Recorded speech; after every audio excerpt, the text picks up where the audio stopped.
Little doggo's picking on me. I'm gonna sit on you. You protect me.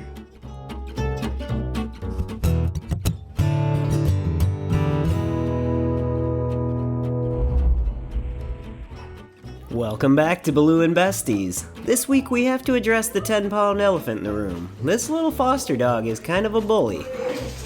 Bullies! Hey guys, it's okay.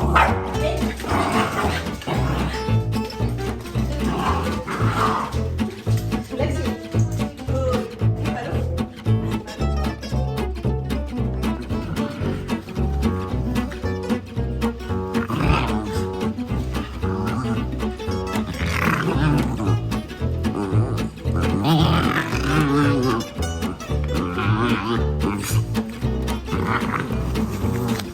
Although she is quite vocal and feisty, these two are best friends, and Baloo is such a sweetheart that he even lets her steal his bones and toys sometimes. I guess a few ear licks goes a long way in his world. Spinning your ears. Thanks for watching today, and we're so glad that you're here. Please subscribe if you enjoy Baloo's videos so your pooch never misses a new adventure. See you next week.